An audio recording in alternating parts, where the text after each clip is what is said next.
আসসালামু আলাইকুম রহমতুল্লাহ। আশা করি সকলে ভালো আছেন। আপনাদের প্রত্যেককে জানাচ্ছি রাসূলের কথা ইউটিউব চ্যানেলের পক্ষ থেকে আন্তরিক শুভেচ্ছা ও অভিনন্দন। সম্মানিত হাজিরিন, আমরা এই চ্যানেলটির মধ্যে নবী করিম সাল্লাল্লাহু আলাইহি ওয়াসাল্লামের মুখনিসৃত বাণী তথা হাদিস নিয়ে আলোচনা করব। রাসূল সাল্লাল্লাহু আলাইহি ওয়াসাল্লাম যে সমস্ত বাণীগুলো আমাদের মাঝে উপস্থাপন করে গিয়েছেন, যে সমস্ত কথাগুলো বলে গিয়েছেন, যা ধারাবাহিকভাবে আমাদের মাঝে এখনও পর্যন্ত পৌঁছেছে, এ সমস্ত বাণী আমরা হাদিস নামে পরিচিত, আমরা হাদিস নামে চিনে থাকি। হাদিসের সংজ্ঞাটি হচ্ছে নবী করিম সাল্লাল্লাহু আলাইহি ওয়াসাল্লামের কথা, কাজ, মৌন সমর্থন, এটাকে হাদিস বলা হয়। সাহাবায়ে কেরামের কথা, কাজ, মৌন সমর্থনকে হাদিস বলা হয়। আমরা আজকে আলোচনা করব নিয়তের নিষ্ঠা, অর্থাৎ ইখলাস, একনিষ্ঠতা। প্রত্যেকটা কাজই পুঙ্খানুপুঙ্খানুভাবে মানুষ এর নিয়তের উপরেই নির্ভর করে থাকে। মানুষ যে নিয়ত করে, যে ইখলাস নিয়ে একটা কাজ করবে, আল্লাহ রাব্বুল আলামিন সেই ইখলাস, সেই নিয়তের উপর নির্ভর করেই, সেই নিয়তের উপর ভিত্তি করেই তাকে সেই ফলাফলটা দিয়ে থাকবেন।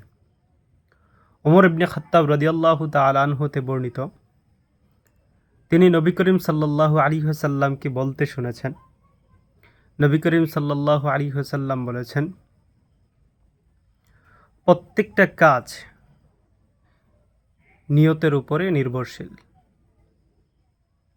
মানে প্রত্যেকটা কাজ, বান্দা যে সমস্ত কাজই করে, ভালো হোক কিংবা মন্দ হোক, প্রত্যেকটা কাজই তার নিয়তের উপরে নির্ভর করে থাকে।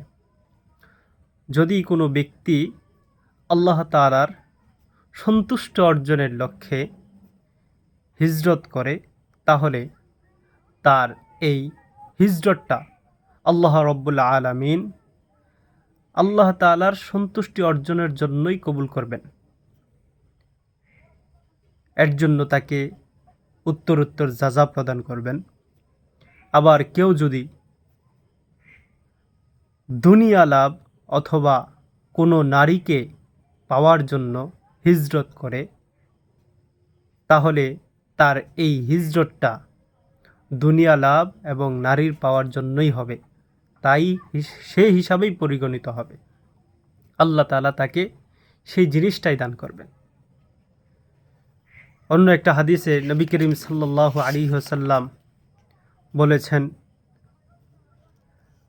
যদি কেউ সৎ কাজের ইচ্ছা করে এবং সে তা বাস্তবায়ন করে, তাহলে তাকে পূর্ণ সওয়াব দেওয়া হবে। শুধু নিয়ত করার কারণে, সৎ কাজের নিয়ত করার কারণে তাকে একটি নেক প্রদান করা হবে। যখন সেটা বাস্তবায়ন করবে, তাকে দ্বিগুণ পরিমাণ সওয়াব প্রদান করা হবে। আবার মুমিন বান্দা যখন মন্দ কাজ করে, মন্দ কাজের নিয়ত করে, তখন সাথে সাথে আল্লাহ রাব্বুল আলামিন তার সেই মন্দ কাজটাকে গুনাহ হিসাবে লেখেন না।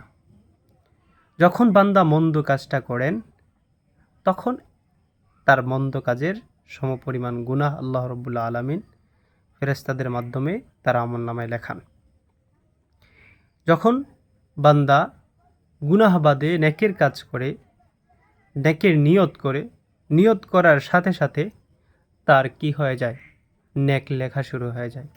অর্থাৎ যদি কেউ এশার নামাজ পড়ে ঘুমানোর পূর্বে এই নিয়তটা করে যে আমি ইনশাআল্লাহ ফজরের সালাত আদায় করব, তাহলে আল্লাহ রাব্বুল আলামিন ঘুম শুরু থেকে একদম ফজর অবধি পড়ার আগ পর্যন্ত তার আমলনামায় সওয়াব লিখতে থাকবেন।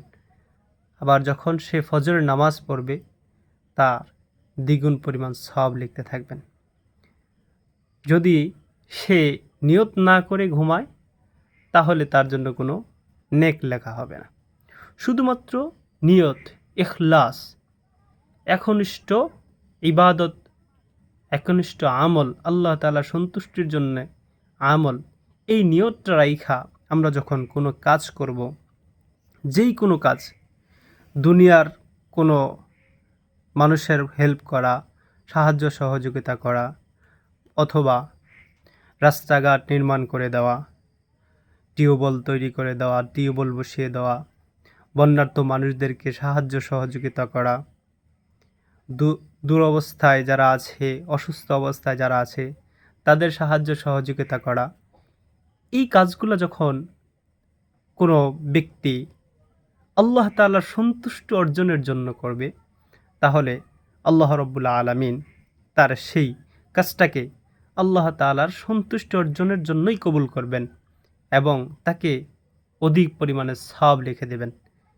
আর যখন এই একই কাজ লোক দেখানো বা দুনিয়াতে বাহবা পাওয়ার জন্য করা হবে, তখন তার কাজটা নিয়তের সমপরিমাণই আল্লাহ তাআলা দিবেন, তাকে দুনিয়াতেই দিয়ে দিবেন, দুনিয়া দিবেন, মানুষের কাছে বাহবা পাইয়া দিবেন। তাই আমরা যে যেই কাজ করি না কেন, আমরা সবসময় চিন্তা করব আমাদের নিয়তটা যেন শুধুমাত্র আল্লাহ তাআলার সন্তুষ্টি অর্জনের জন্যই হয়ে থাকে।